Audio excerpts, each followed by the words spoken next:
Mesdames, Messieurs, bienvenue à cette autre édition de votre programme. On remue l'actu de ce 20 octobre 2022. J'espère que vous allez bien et c'est un plaisir de vous retrouver une fois de plus ce matin. Aujourd'hui, on parlera de gaz, notamment au Cameroun. Depuis quelques jours, on observe une pénurie de gaz. Et plusieurs raisons ont été élucidées par le ministère du Commerce du Cameroun. On en parlera tout au long de cette émission avec notre consultant permanent, M. Noumissi Wafo, et notre invité, Monsieur Mbambok Yebga, qui nous a déjà rejoint sur ce plateau. Il est président de l'association citoyenne de consommateurs d'énergie, d'eau, de gaz et de télécom. C'est un plaisir une fois de plus d'être avec vous. Bonjour, Komabiti. Bonjour Imamoto, bonjour à nos chers téléspectateurs qui sont très nombreux à nous regarder du lundi au vendredi dans le cadre de notre émission Remue l'actualité. Avec toi, on aura l'info du jour. On parlera de quoi? Bien évidemment, ce jour, on va parler d'un panafricaniste qui a été connu et qui est parti. Il s'agit bien évidemment de Mohamed Kadhafi, qui est décédé donc le 20 octobre 2011 suite d'un assassinat. Donc on va revenir sur cette information au cours de cette émission. Merci. Et bonjour également à vous, Kwechu. Bonjour Monto, bonjour à nos nombreux téléspectateurs, bonjour à nous tous ici, bien sûr dans ce studio. On est content et on aura l'occasion encore avec vous de remuer l'actualité ce matin et ce sera forcément avec le même plaisir renouvelé. Merci. Merci à Monsieur Mbambok Yebga. Vous êtes président de l'association citoyenne de consommateurs d'énergie, d'eau, de gaz et de télécom. Bonjour et merci d'avoir honoré à notre invitation. C'est un plaisir d'être là aujourd'hui pour la toute première fois. J'ai souvent été invité de l'autre côté à la radio. L'émission est également retransmise à la radio 96.3 FM. D'accord, c'est un plaisir d'être là. Merci pour l'invitation. Merci également à vous. À présent, l'essentiel de ce que vous êtes censé savoir, le sujet du jour.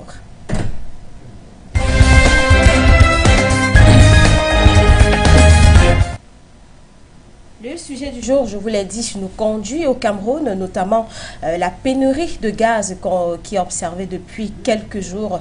Qu'est-ce qui cloche? On en parlera. Eh bien, au Cameroun, le gaz se fait rare dans les stations-service et autres dépôts de proximité et disséminés dans les quartiers. La situation est devenue, notamment dans les villes de Douala et Yaoundé, où les ménages en quête de gaz font face non seulement à la fraude sur le précieux sésame avec de l'eau dans les bouteilles, mais aussi une inflation généralisée des produits de première nécessité. Les échos parvenus des autres régions font également cas de pénurie qui se répand à travers le pays tout entier. Le ministère du Commerce a indiqué dans une note d'information publiée sur son compte Facebook que cette pénurie est due à des défaillances survenues dans le processus d'importation par l'un des bateaux transportant le gaz. Selon certaines sources, un butanier serait coincé à la bouée avec un prime, un problème de formalité administrative et de devise, mais elle indique que la situation devait revenir à la normale avec l'arrivée de de la semaine dernière du premier butanier le 16 octobre dernier. Le second butanier est aussi attendu cette semaine, rassure-t-on. En attendant l'arrivée de ces stocks qui devraient juguler la crise, la capitale est rationnée grâce à la station de stockage de Bipaga située près de Kribi, lequel produit près de 50% du GPL consommé sur le marché national.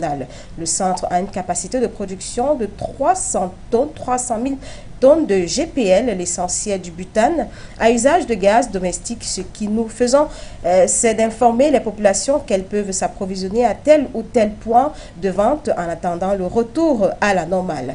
Les contrôleurs veillants, nous invitons les populations via le numéro vert 1502 en cas de besoin, indique Armand-Claude Mbarga, délégué départemental du commerce de la MEFU et à Fambamfou dans le centre du Cameroun.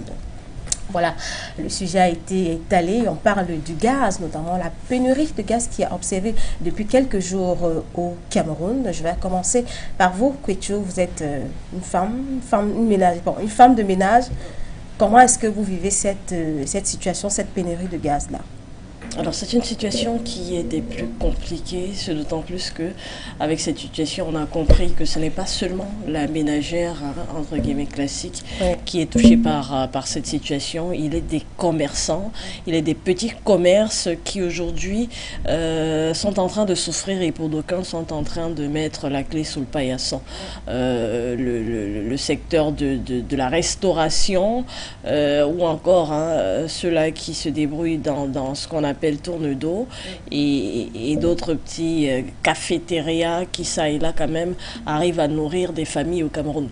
Donc c'est une situation des plus compliquées, c'est d'autant plus que ça a ouvert la voie à un autre secteur qui lui également est en train de pâtir finalement de cette situation. J'ai vu des Camerounais hier en tout cas dans la nuit déjà, acheter du charbon comme s'il s'agissait de la drogue aussi déjà. Donc, c'est-à-dire que on fait des stocks au maximum parce qu'on n'est pas sûr d'en revoir le lendemain et les prix commencent à grimper ça et là et finalement on ne sait plus à quel sens se vouer. Donc, c'est une situation qui a priori semblait des plus banales, mais qui finalement, à force de perdurer, est en train de compliquer énormément la tâche donc à beaucoup de Camerounais. Et on sait ô combien des soulèvements ont pu se faire sur la base des choses aussi banales que du pain. Et de voir qu'aujourd'hui, il y a justement des ménages qui n'arrivent pas à faire manger leur progéniture faute de ce bien-là. Oui, on évoquera le fait qu'il y a du bois, mais je vous dirais que aujourd'hui, oui, du bois et du charbon, mais malheureusement, il y a des personnes dans les grandes villes notamment qui vivent aujourd'hui dans des appartements. Des appartements parce que voilà, l'immobilier est devenu ça aujourd'hui, des immeubles ça pousse comme des champignons et dans ces constructions parfois il n'est même pas un espace terrasse qui vous permettrait de mettre, je vois mal des Camerounais pour certains mettre du charbon de bois, quand bien même terrasse il y aurait, sur des carreaux peut-être. En tout cas ça donne à réfléchir quant au fait que on est un pays qui est dépendant finalement d'une ressource et qui n'essaye pas de mettre des réserves suffisantes pour permettre à ces populations de pouvoir être fournies de cette ressource-là de manière constante. Parce que si aujourd'hui on en est à cela, il faut rappeler qu'il y a quelques semaines, voire quelques mois tout juste, on avait déjà traversé la situation similaire au Cameroun et ce n'est que partie remise. Et on se demande si ce sera un engrenage, une espèce de tourbillon de la mort qui sera continuel encore et encore parce que aujourd'hui ça a littéralement créé un marché au noir. Ça aussi, c'est quelque chose qu'il faille relever, parce que la rareté fait qu'il y a surenchérissement, tant des commerçants que même parfois des clients, simplement parce que on voudrait se rassurer, sortant de chez soi avec sa bouteille, qu'on rentrera effectivement avec une bouteille et on est prêt à tout, quitte à surenchérir des prix qui passent du simple au double, et c'est dans toutes les régions du Cameroun. Je regardais encore un média camerounais hier, un journal de 20 heures, dans l'Ouest Cameroun, à il y a des témoins qui attestent de ce que des bouteilles sont vendues à 15 000 francs. Des bouteilles qui sont d'ordinaire vendues à 6 500. On s'est retrouvé à 8 000 et désormais 10-15 000 francs. La bourse du Camerounais moyen quand même ne lui permet pas de pouvoir payer des bouteilles à ce prix-là. Mais est-ce que ces différents commerçants ne profitent pas, parce qu'on connaît nos commerçants camerounais, ils profitent de cette pénurie-là pour augmenter les prix? Parce que là, de quitter de 6 500 à 15 000, c'est assez énorme. C'est assez malsain et aujourd'hui, finalement, on comprend combien il est important d'avoir une force agissante de ces syndicats de protection des consommateurs, autant pour moi. Parce qu'il faut le dire aujourd'hui, c'est parfois l'acheteur final qui pâtit le plus d'une situation parce qu'il n'est pas protégé légalement par la législation. On a le sentiment que les prix, ils peuvent passer du simple au double, voire au triple, sans qu'aucune organisation de protection également donc des clients ne puisse sortir au créneau pour dire non. Quand bien même il y a manque, il ne revient pas aux vendeurs ou aux grossistes simplement d'augmenter les prix sans tenir compte finalement de la bourse du Camerounais moyen. Merci, Kouetchou. Je me retourne vers vous. Koumabité, vous êtes papa, père de famille. Donc, comment est-ce que vous vivez cette situation-là, cette pénurie de gaz? Bien, c'est d'autant plus difficile de nos jours que lorsque vous avez une bouteille vide, parce qu'il y a de cela quelques semaines encore, où je cherchais à acheter du butane, mais je me suis rendu compte que, enfin, c'était peut-être la dernière semaine avant qu'il y ait pénurie. Maintenant, aujourd'hui, on se rend compte que les bouteilles de gaz, non seulement elles sont rares, mais elles sont d'autant plus très coûteuses parce que, tu l'as relevé, la bouteille de gaz qui était à 6 500 francs se retrouve à parfois 8 500 ou 10 000, 15 000 francs. Elle vient de le souligner là tout à l'heure, chose qui est vraie, qu'on a vérifié au cours de nos enquêtes. On s'est rendu compte que jusqu'à présent même, il y a des personnes qui s'alignent devant les dépôts pour pouvoir acheter ne serait-ce qu'une bouteille. On se pose dans les questions de savoir, mais on sait que le Cameroun traverse une période un peu très difficile, d'autant plus avec cette crise économique qui touche le monde entier. Mais on sait quand même que le Cameroun, c'est un pays qui produit le pétrole. On sait que le Cameroun, c'est un produit qui produit le gaz. Donc, on ne sait pas qu'est-ce qui se passe exactement, parce que le problème qu'on soulève aujourd'hui, c'est un problème quand le Cameroun a été confronté à ce problème, je pense, il y a de cela 2 à 3, 4, 5 ans, où on avait les mêmes problèmes. Et vous allez vous en rendre compte qu'il y a certains commerçants qui utilisent donc ces alibis et qui se mettent à vendre le gaz un peu plus cher, c'est-à-dire qu'ils passent leur temps à stocker, à amasser les bouteilles de gaz, à un moment donné, la pénurie. Justement, attendre la pénurie et maintenant pour surenchérir les bouteilles de gaz. Pour créer, mais oui, tout à fait. Parce que là, à un moment donné, on crée. Tout à fait. Parce que le gouvernement en question, on sait que le gaz à la base coûte 6 500. Effectivement. Oui, ça, c'est le barème que tout le Camerounais sait quand même que la bouteille de gaz coûte 6 500. Mais de nos jours, une bouteille de gaz ça part de 6 500 à 8 500, voire 10 000, 15 000. À un moment donné, on s'interroge, on se pose des questions. Mais qu'est-ce qui n'a pas marché? Ou alors, qu'est-ce qui cloche? Le ministre des Commerces, Luc Magloire, qu'est-ce qu'il en dit? Oui, on va nous faire comprendre que oui, il y a eu des sorties où il a fait comprendre que pour le moment, le Cameroun vivait des situations un peu plus délicates. C'est-à-dire que le gaz, par rapport à un problème, je crois, un problème en mer, voilà pourquoi le gaz n'arrive pas à accoster, d'après les informations que nous avons reçues. Mais on se pose des questions, oui. Au départ, on parlait même de la vie, au départ, on parlait de la chérité, la vie chère. On s'est rendu compte que c'est pas seulement le gaz, parce que le gaz aujourd'hui, c'est parce que, enfin, la plupart des Camerounais se sont rendus compte que ça devient très difficile.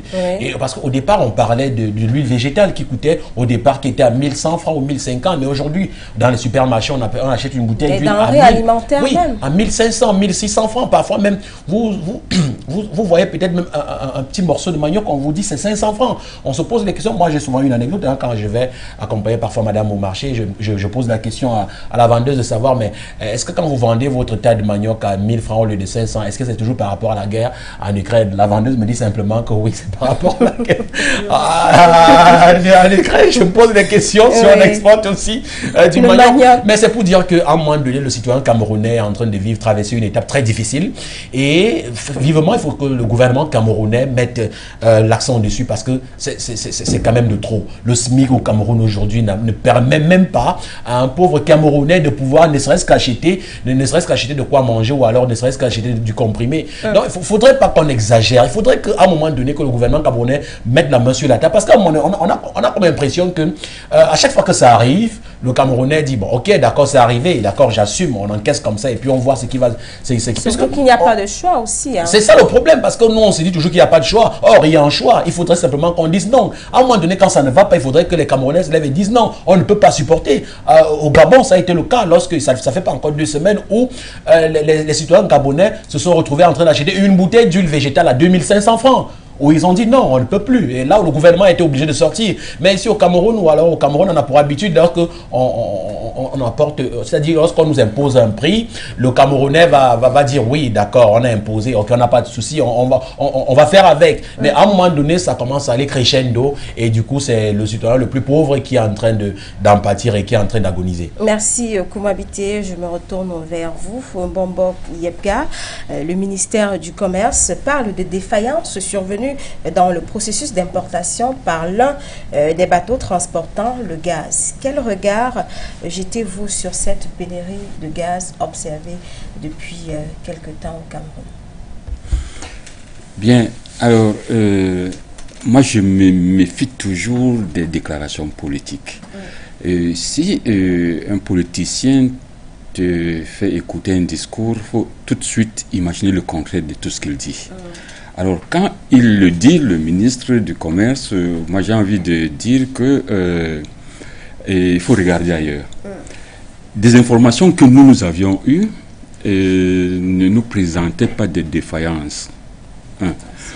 De deux, on ne devrait pas parler de pénurie, on devrait plutôt parler de manque de gaz. Pourquoi? Parce que le gaz est disponible, mais on ne peut pas l'avoir. Pourquoi? La raison est simple. Vous savez, pour avoir un marché dans ce pays, il faut être dans des réseaux. Et pour avoir le monopole d'un marché, il faut se lever tôt. Il se trouve donc que le trader qui a eu le monopole de ce marché était l'unique, le seul, dans la zone CEMAC, où lui, il impose que le paiement doit être fait en devise. Or, nous, on a du papier, on n'a pas de l'argent, on a du papier. Le CFA, c'est du papier, parce que dès qu'on sort de la zone CEMAC, le CFA n'a plus de valeur. Or, ce trader-là pense que si on lui donne l'argent en CFA qui n'a aucune valeur, lui, il impose qu'il doit être payé en devise. D'où le blocage, d'où le chantage. Le gaz est disponible, mais on ne peut pas le livrer. Heureusement qu'un autre homme politique a pris une décision, le ministre des Finances, qui a pensé qu'il faut d'abord exonérer l'importation de gaz, comme ça on peut prendre le gaz n'importe où, au Nigeria, Singapour, en Ukraine, même en Russie, il n'y a pas de problème, ça peut venir. C'est une bonne solution. C'est une bonne solution. Je pense que c'est par rapport à ça que ces traders-là veulent reculer pour qu'ils livrent quand même, parce qu'il est déjà là. Et il faut qu'il livre. Donc, moi, je pense sincèrement que la déclaration du ministre du Commerce, c'est une déclaration politique pour calmer les gens. Mais donc, on ne devrait pas la considérer, cette déclaration? Non, il n'y a pas eu de défaillance. Il y a eu un problème de paiement en devise qui a été exigé par un trader qui avait le monopole. Il faut qu'on le dise aux Camerounais qu'ils le sachent, que voilà le problème. Le ministre des Finances a trouvé une solution. Il faut libéraliser. Surtout que le commerce a été libéralisé. Pourquoi donner le marché à une seule personne? Ça c'est un problème. Donc, par rapport donc à ça, moi je dis, par rapport à tout ce que vous avez dit là, il y avait une boulangerie à Bonapriso, je ne sais pas si vous l'avez connu, Chococho. Oui, effectivement. Alors, moi je partais de Douala 5e pour aller acheter du pain à Chococho. Parce que quand j'arrivais, je voyais une baguette à 125 et à côté, une baguette au feu de bois à 300 francs. La même baguette. Pourquoi au feu de bois coûtait plus cher? Parce que quand on te fait la nourriture au feu de bois, c'est du naturel. Avec cette fumée-là, ça donne même d'autres vertus quand on mange cette nourriture-là. Alors, revenons donc à nos moutons. Mettez-vous sur l'axe lourd pendant une journée, vous allez voir le nombre de gueux qui descendent. C'est de bois. Ça part où? Je me suis trouvé en France en rêve, hein, pas physiquement. J'ai trouvé un restaurant où il y avait deux espaces. L'espace où c'est du feu de bois et l'autre c'est du gaz. Alors l'espace feu de bois, c'était l'espace où c'est pas n'importe qui pouvait y aller. Donc, laissons cette affaire des impérialistes là. Retournons, nous avons nos forêts, nous avons le feu, le bois. Préparons, mangeons notre Tu as noté quelque chose de très pertinent tout à l'heure. Ceux qui vivent dans des appartements, dans des immeubles, comment est-ce qu'ils feront pour...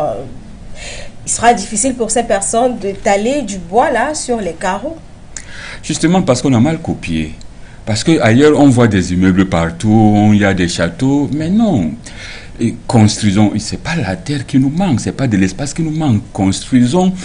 Moi, si vous arrivez chez moi, je suis aussi en ville, j'ai construit en ville, mais j'ai construit un endroit où c'est avec le feu de bois. Et on peut le faire. C'est quand on veut imiter les blancs, là, on fait ce que nous-mêmes nous ne maîtrisons pas. Non, revenons.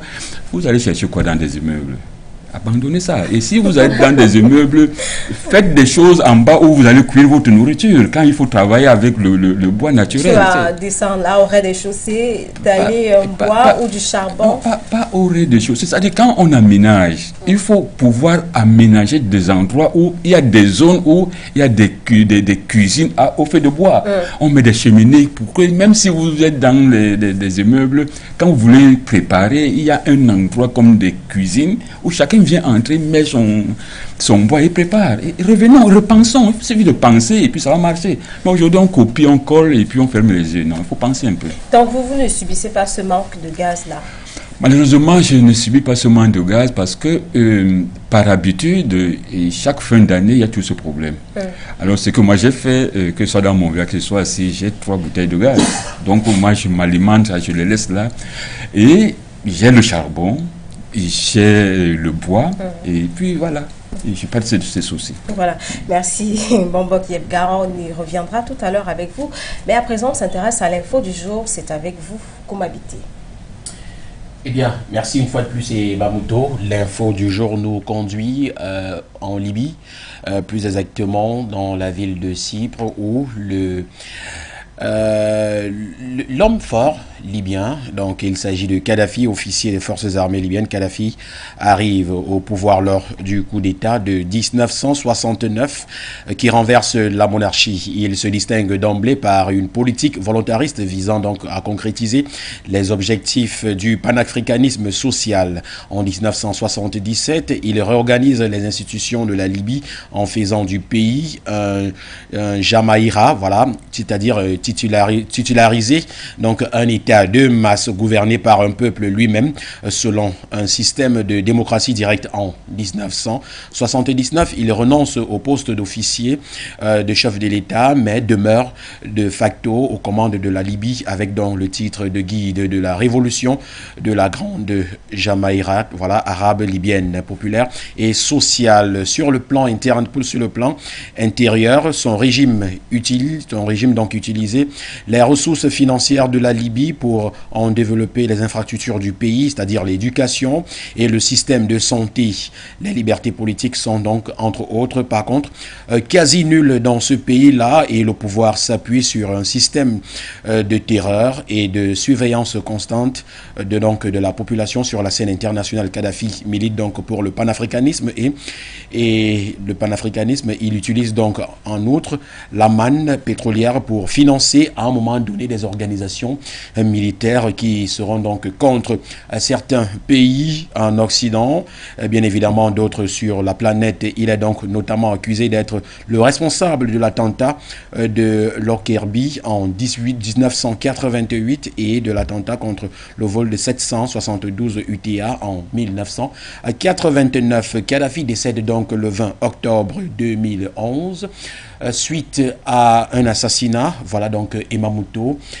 Kadhafi ainsi présenté donc ce matin, ce jour, on parle donc d'un panafricaniste dans l'âme, qui a œuvré, oui, malgré quand même, malgré certains émoglios, mais on se rend compte quand même que Kadhafi c'est celui-là qui panafricaniste dans l'âme parce qu'à un moment donné c'est lui qui a voulu créer les États-Unis d'Afrique. Je pense qu'aujourd'hui l'Africain, malgré le fait qu'il soit parti aujourd'hui, reconnaissent quand même sa valeur, même si on va dire que c'était quand même un homme un peu fort, oui, dans la gestion du pouvoir, mais quand même on retient un homme qui a quand même misé pour le développement de son pays, notamment avec toutes les ressources pétrolières qu'il y avait donc de ce côté-là, et à un moment donné il a converti donc cette richesse pour financer la population. Parfois à un moment donné il y avait certaines personnes qui ne travaillaient pas. Il y a une des anecdotes qui circulaient que en Libye il y avait des Libyens qui ne travaillaient pas, mais ils avaient un salaire, ils avaient droit à la santé, ils avaient droit à l'éducation et c'était obligatoire. Donc c'est un moment fort, le 20 octobre, de repenser donc ce souvenir-là, Kouichou. Je pense que Kadhafi, quand même, il vous marque quand même, je pense bien. Oui, bien sûr. Je pense que si d'aucuns le considèrent comme une espèce de père du panafricanisme moderne, c'est à juste titre. Il avait un rêve, comme le disait d'ailleurs en 1963 un certain Martin Luther King, I have a dream. Et il avait donc ce dream de faire de l'Afrique les États-Unis d'Afrique. Et je pense que simplement ce rêve lui aura valu d'emblée d'être considéré par l'Occident et toutes ces autres nations dans une forme d'approche néocolonialiste de rapport avec les pays africains, de le considérer comme une barrière. Et au fil des années, il aura tenu tête des décennies durant jusqu'à cette année 2011, où voilà, le grand fut renversé à cause du tout petit. On y reviendra dans l'image du jour, le tout petit Sarkozy. on y reviendra et c'est bien dommage finalement que de voir que dans cette démarche, il n'avait pas, lorsqu'alors il faisait l'objet de cette attaque, il n'avait pas forcément connu le soutien et l'assentiment de ses pairs, c'est-à-dire d'autres présidents africains. Effectivement. Bambok Yepga, une pensée, un souvenir de ce grand combattant africain, Kadhafi? Alors, quand je pense à Kadhafi, j'ai un peu mal. Parce que quand on regarde ceux qui ont œuvré pour son assassinat, qu'est-ce qu'ils retirent aujourd'hui? Est-ce qu'ils ne sont pas dans le regret? Et de voir comment ils ont été avec Kadhafi et comment ils sont aujourd'hui après Kadhafi, c'est vraiment des pleurs. Maintenant, je me dis une chose. Alors, Kadhafi, il avait une vision, mais est-ce qu'il avait une vision côté traditionnaliste? C'est là où on s'interroge. Parce que nous savons tous que côté traditionnel, c'est qui est au-dessus de tout. Prenons le cas du Mali. Vous pensez que le Mali compte sur quoi en menaçant la France?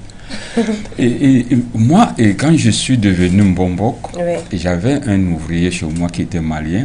Quand on a fini de faire ce rituel et tout, il est venu vers moi et me dit, Mbombok, j'ai mon grand-père au Mali, il faut qu'on aille le voir. Parce que ce que je vois ici, c'est comme si vous avez des mêmes choses. Effectivement, le pouvoir traditionnel peut faire beaucoup de choses. Et je suis convaincu que le Mali a utilisé le pouvoir traditionnel pour s'imposer, pour faire face à ces impérialistes-là. Avec la France. Voilà. Et ce qui a peut-être manqué à Kadhafi, je pense que c'était ça. Si c'était entouré de cette force mystique africaine, je ne pense pas que ces Blancs auraient dû faire ce qu'ils ont fait. Et surtout qu'ils n'étaient pas accompagnés par, par d'autres chefs d'État africains. Ils n'étaient pas soutenus. Non, mais vous comprenez très bien que si vous voulez soutenir quelqu'un qu'on rejette, il faut avoir des couilles. Sinon, vous serez tous entraînés dans la même mare. Et c'est pour ça que Kadhafi pensait qu'avec la foi, or la foi seule ne suffisait pas, même comme il était toujours accompagné avec 12 petites filles qui l'encadraient. Mais cette force féminine, il manquait quelque chose. S'il ajoutait cette chose-là, je pense qu'il serait encore... On aurait déjà notre fonds monétaire africain. Et des États-Unis d'Afrique. Encore qu'il faut le relever. Il s'agit bien évidemment de l'ex-président de la France qui a donc, d'après les informations qui ont circulé, alors que commandité son maître. Donc, or, le Kadhafi à un moment donné a financé les élections de ce côté-là, de ce président français. Il s'agit bien évidemment de Nicolas Sarkozy à une époque. Aujourd'hui, quand même, la Cour pénale internationale continue de travailler là-dessus. Parce que jusqu'aujourd'hui, les résolutions, je crois, les résolutions n'ont pas encore été prises de ce côté-là, mais qu'à cela ne tienne, Kadhafi, aujourd'hui, la plupart des présidents africains ont un regret énorme, parce qu'à un moment donné, il a demandé le soutien de ces présidents africains, chose qui n'a pas été faite, et c'est simplement un regret. C'est ce qu'on a pour habitude de dire ici, qu'à un moment donné, oui, il y a des panafricanistes, oui, il y a des panafricains, oui, il y a même des présidents africains qui veulent l'union de l'Afrique, mais quand même d'autres qui ont cette capacité-là, qui font quand même l'effort de toujours être manipulés, de toujours faire manipuler. Manque de synergie. Oui, tout à fait. Voilà pourquoi. Et Kadhafi, il a payé les pots cassés. Parce qu'à un moment donné, Kadhafi, il subventionnait les pays africains. Il subventionnait même des élections dans d'autres pays africains. Sans toutefois demander un pourcentage, un taux d'intérêt. Parce que c'est c'est ça en fait, c'est ce qu'on a demandé aux Africains, malgré le fait que oui, ils dirigeaient quand même avec une main de fer. Mais je pense qu'aujourd'hui, si l'Allemagne d'aujourd'hui, parce qu'à un moment donné, il y a eu quelqu'un qui a gouverné avec quand même une main de fer. Donc Kadhafi aujourd'hui, je ne pense pas qu'il devrait, ou alors qu'il y aurait un autre président qui peut être comme lui, parce que il a travaillé fort, hein, il faut le dire. Mais on a quand même des présidents aujourd'hui, pour eux, c'est se rassasier, se remplir les poches et après. Oui, certains, on est tous d'accord, certains, parce que si je peux citer 3 à 4 pays, déjà hier on en parlait avec un pays dont je ne veux pas faire allusion ici. Donc du coup, c'est simplement ça, Kadhafi, aujourd'hui, 20 ans, plusieurs années passées, 20 octobre aujourd'hui, on célèbre simplement, je suis sûr qu'en Libye, il y a quand même du regret. Voilà, qu'il y a du regret, il y a même du regret dans toute l'Afrique entière. Merci Koumabité pour cette brillante présentation de l'info du jour de ce jour. On retourne vers vous, Kwechu, pour les unes du jour et ensuite on reviendra avec notre invité Mbombo Yebga. Alors on va y aller sans transition dans notre tour d'horizon des unes des journaux et autres sites d'information du côté d'Afrique au sud du Sahara ou globalement d'Afrique. On s'intéresse donc à l'actualité du côté de la Côte d'Ivoire ce matin en ouverture de notre rendez-vous des unes. On capte donc sur Abidjan.net et on évoque des sujets d'économie, coopération, le premier forum Royaume-Uni Afrique francophone sur le commerce s'ouvre ce mercredi, du moins c'est ouvert donc hier mercredi du côté de Londres, c'est bien sûr au Royaume-Uni. De quoi il retourne? Alors il faut préciser que la première édition donc de ce forum Royaume-Uni Afrique francophone sur le commerce et l'investissement en Afrique occidentale et centrale donc se tenait hier 19 octobre à Londres et durera donc 2 jours selon une note d'information de la représentation diplomatique DDLA Grande-Bretagne en Côte d'Ivoire notamment transmise hier mercredi à Abidjan.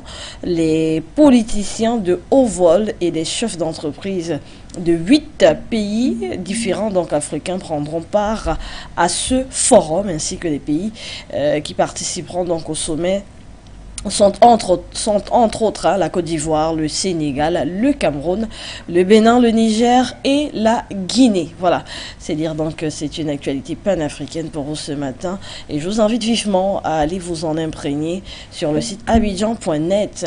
D'Abidjan à Bamako, il n'y a qu'un pas et on fait donc un pas de direction maliweb.net. Corruption, mal à bannir pour la refondation de l'État malien. Le pays est en voie de développement et le Mali donc est confronté à l'épineuse question de la corruption qui freine son développement à lui et bien sûr à d'autres pays africains, un phénomène qui sévit donc au Mali et est pratiqué un peu partout donc sur le territoire national. Gouvernants et gouvernés, chacun donc à sa manière pratique ce mal et il s'est établi donc il est établi désormais donc d'essayer de battre en brèche finalement ce fléau du côté du Mali simplement qui est désormais sur la voie du développement et doit pouvoir botter en touche tous ces mots qui minent et qui freineraient le développement économique du Mali. C'est à lire dans maliweb.net. Après le Mali, on s'intéresse à la Guinée. Guinée-Conakry, donc manif du FNDC, les activités économiques et la circulation paralysées sur le Prince. Ce matin à 8h, on est jeudi, on est le 20 octobre, date qui avait donc été annoncée par le FNDC, le Front National pour la Défense de la Constitution, pour initier donc des marches. Et cet article qui est daté de ce matin précise que la circulation routière donc à Conakry est assez fluide et même sur les autoroutes, le Prince, qui est dans une route entre Kossa jusqu'au carrefour Sonfonia, pour tous ceux qui connaissent un tant soit peu la Guinée, donc une relative tranquillité sur tout le long de cet axe, et on attend de voir la progression des choses au courant de la journée, mais pour l'heure, en tout cas avant production de cet article, l'on notait qu'il y avait un calme de ce côté-là. On s'intéresse cette fois-ci à l'actualité du côté de l'Ouganda avec le magazine Jeune Afrique. Ouganda, Museveni réussira-t-il à contenir les ambitions de son fils pour 2026? Il est rare, hein? Rares sont ceux qui ont donc résisté au président ougandais, mais il faut préciser qu'aujourd'hui, c'est son propre fils, Muhoozi Kainerugaba, voilà, qui le défie, impatient donc de lui succéder au sommet de l'État à l'horizon donc 2026 pour les élections à venir. Il y a d'ores et déjà de l'eau dans le gaz dans les relations père-fils. Faut-il que son père, hein, le juge de plus près? En tout cas, c'est un article qui scrute un peu les relations donc père-fils entre l'actuel président ougandais âgé de 78 ans et son fils qui ne cache plus ses velléités donc de prise de pouvoir. On va sortir de notre revue des grandes unes au Cameroun pour évoquer le sujet qui est d'ailleurs le nôtre ce matin, pénurie de gaz domestique. Le sujet est traité par le quotidien Messager, la contre-attaque du gouvernement. Il faut préciser que selon cet article signé Le Messager, eh ben, au lieu de faire face aux difficultés d'approvisionnement dues au manque de devises, les pouvoirs publics camerounais pointent un doigt accusateur sur l'ABAC, la Banque des États d'Afrique centrale, et tout un décryptage de ce média, de ce quotidien camerounais, donc essaye de faire comprendre un peu mieux les tenants et les aboutissants de cette situation on ne peut plus compliqué au Cameroun actuellement. Voilà, je vous invite donc vivement à faire un tour du côté des kiosques au Cameroun pour parler de cette actualité qui nous permet de mettre fin à notre à notre tour des grandes unes de ce jeudi. Merci Kouetou, merci de nous avoir baladé dans ces différentes capitales africaines. À présent, on s'intéresse aux flashs d'informations en langue anglaise et en langue française, présentées par Die Futso et Ngala Ibukia tout de suite.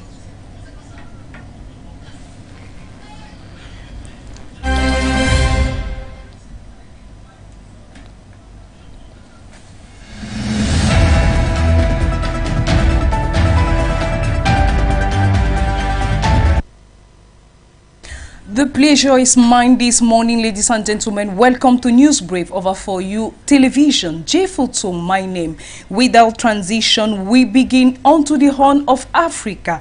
Libya, 20 October 2011, 20 October 2022, the anniversary of the Muammar Gaddafi. Libyans celebrate today the 11th anniversary of the start of the revolution that overthrew Muammar Gaddafi in 2011 at a time when the transition to democracy is experiencing new pitfalls that raise fears of a resumption of hostilities. This anniversary falls indeed as the country already undermined by division between competing institutions in the east and the west finds itself since February 10 with two rival prime ministers in Tripoli after having missed the crucial electoral deadline of December. On the occasion of the anniversary of the revolts triggered in the middle of the Arab Spring, the main avenues of Tripoli were decked out in red, black and green, the colors of the national emblem adopted after the fall of the old regime. In Mali, UN mission calls for means to act. The head of the UN mission in Mali, MINUSMA, asked the Security Council on Tuesday for the necessary means to ensure its mandate in a country where the security situation remains volatile in several regions and where its actions are subject to restriction. As for more peacekeepers were killed Monday by an improvised explosive device, El Gassim Nouane described a very difficult security, humanitarian and human rights situation. The security situation remains volatile in central Mali and in the Mali, Burkina Faso, Niger, three border area, he said.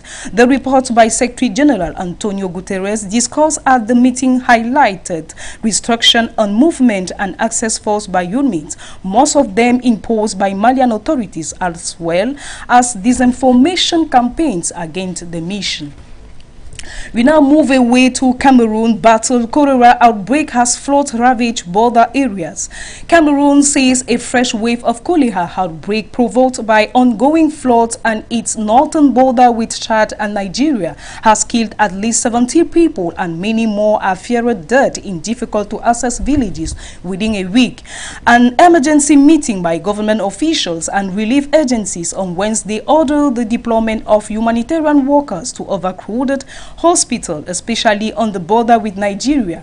Cameroon's Public Health Ministry officials say several hundred fresh cholera cases have been with Nigeria, with at least 17 people dead and many other civilians in desperate condition at hospital. Finally, we go and see Ukraine war, how Putin declared martial law in annexed region of Ukraine. Russian President Vladimir Putin has declared martial law in Donetsk, Luhansk, Kherson and Zaporizhia for regions of Ukraine that Russia proclaimed has annexed last month.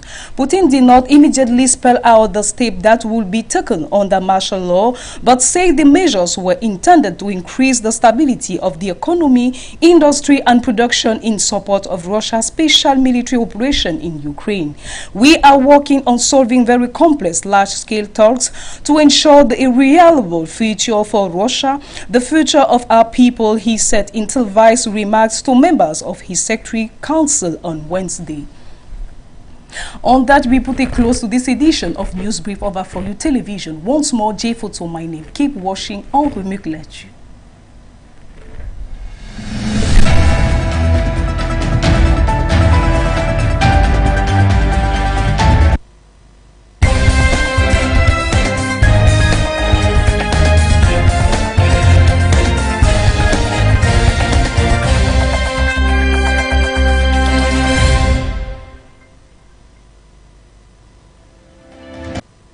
Thank you, Jay Futso, for this news in brief. Mesdames, Messieurs, si vous nous rejoignez à l'instant, vous êtes sur la antenne de For You Media Africa dans le cadre de votre émission Remue l'actu de ce 20 octobre 2022. Vous pouvez également participer à l'émission en laissant vos différents commentaires sur notre page Facebook For You Media Africa. Et à la fin de l'émission, comme habitué, aura le plaisir de lire tous vos messages apparus.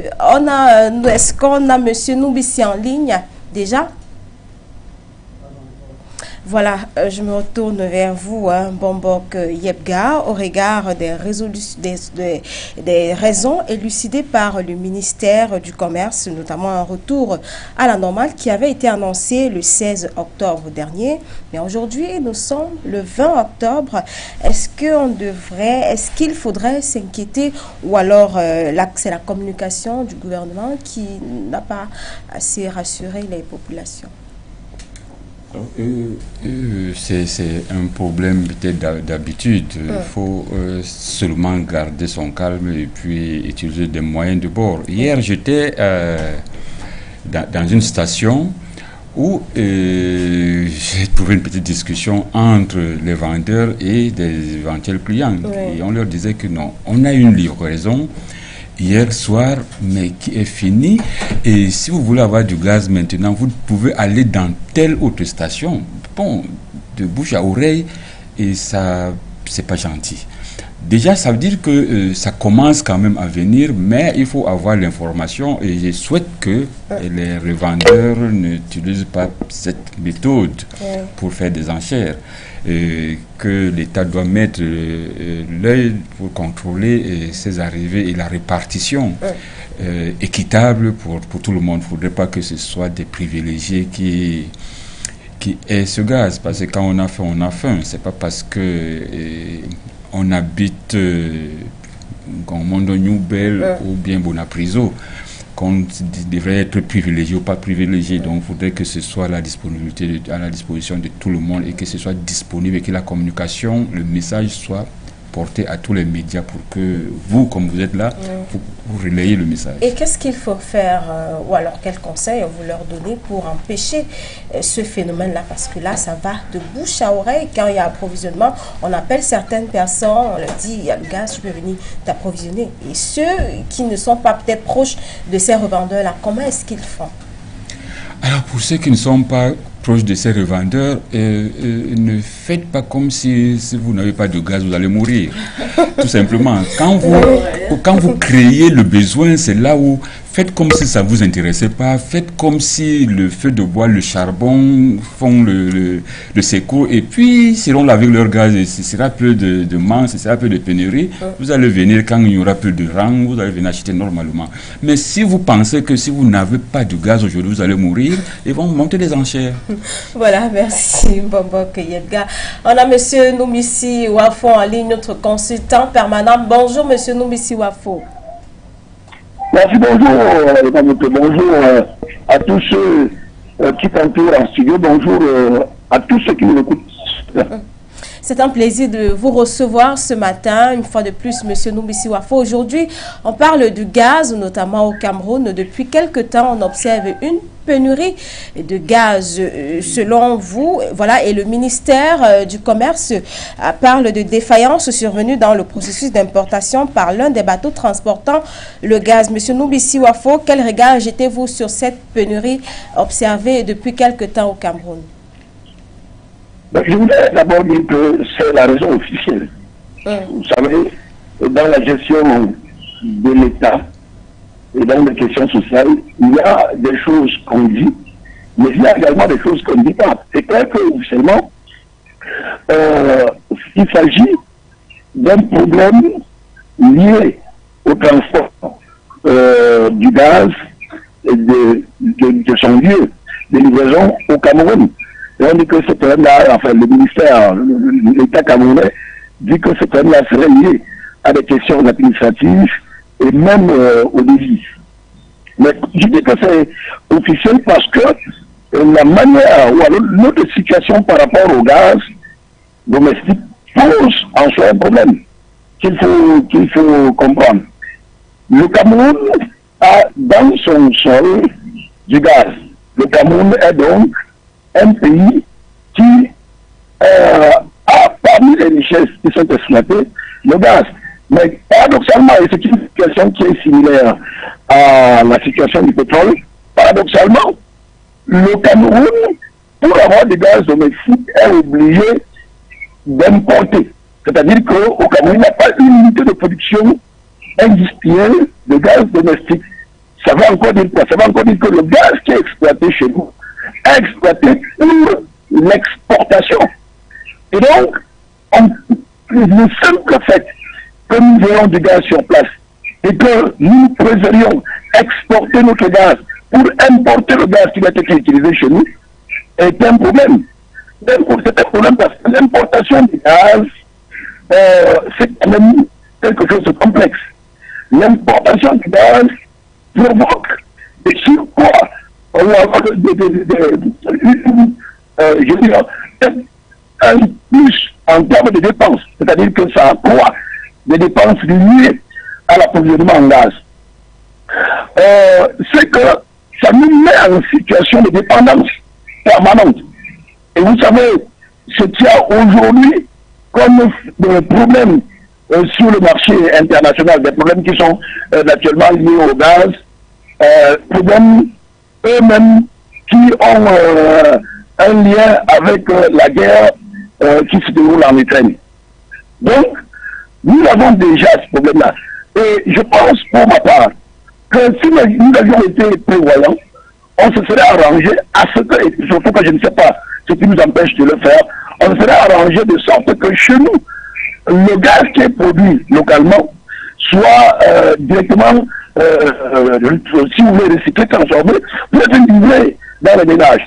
Bon, évidemment, l'État, parce qu'il y a ce problème-là qui se pose, doit subir des caprices du marché mondial. Et ces caprices-là, pour que l'État essaye de les surpasser, l'État a mis en place une caisse de stabilisation des produits hydrocarbures qui fait en sorte que pour mettre le prix du carburant du gaz à la hauteur du citoyen moyen et donc le rendre accessible au plus grand nombre de Camerounais, l'État assure des subventions. Et d'après ce qui nous revient en termes de la subvention d'une bouteille de gaz coûte quand même 6 767 francs. Et en une année, l'État se retrouve en train de débourser quelques 70 milliards pour assurer la subvention du gaz domestique et donc stabiliser les prix pour les mettre à la disposition du maximum de Camerounais. Donc moi je dis que ce sont des difficultés qui auraient pu être gérées si nous avions une politique beaucoup plus efficace dans la mise à disposition du gaz à partir de nos productions naturelles. Surtout que les questions d'approvisionnement du gaz, c'est des questions, je veux dire, des questions d'approvisionnement du gaz domestique, c'est des questions extrêmement sensibles. C'est des questions d'autant plus sensibles que la quasi-totalité, ou si vous voulez, la majorité des populations dans les zones urbaines utilisent le gaz dans le processus de cuisson. Et donc, ces populations-là sont parfois obligées de soit se rabattre au charbon, soit alors de subir des pénuries parfois artificielles créées par la dissimulation des stocks par des commerçants heureux qui suscitent ainsi une spéculation. Vous savez, ces derniers temps, les prix du gaz sont passés parfois jusqu'à 10 000 francs la bouteille. Et donc, la spéculation peut être même une spéculation artificielle fabriquée par des commerçants heureux. C'est pour cela que le ministère a préféré parler de veiller, c'est-à-dire d'assurer le contrôle pour protéger les citoyens contre ces manœuvres-là. Évidemment, il n'y a pas que la spéculation à laquelle sont exposés les consommateurs. Il y a également des fraudes qui sont massives quand il y a une pénurie comme celle qui menace depuis un certain temps. La fraude, ça peut par exemple consister à bourrer les bouteilles de gaz, et tout le monde sait que ça existe comme ça, à bourrer des bouteilles de gaz d'eau, ou alors à procéder au siphonnage des bouteilles de gaz. Toujours est-il que si ce problème n'avait pas heureusement, on nous annonce un réapprovisionnement du marché, heureusement que on a quand même de bonnes nouvelles en perspective, parce que si ces problèmes-là ne sont pas résolus, ça va être d'abord extrêmement compliqué la vie des populations, mais on pourrait assister à de sérieux malaises sociaux au Cameroun, simplement parce que on est dans l'incapacité d'entrer dans ce qui est considéré comme un produit de première nécessité, c'est-à-dire le gaz domestique. On avait une dernière question, mais là, le temps nous tient à la gorge. Nous vous remercions d'avoir participé à cette émission, comme toujours, M. Numbisi Wafo. Merci pour vos analyses. Merci à tous ceux qui nous ont conçus. Merci à tous ceux qui nous ont suivis ce matin. Au revoir.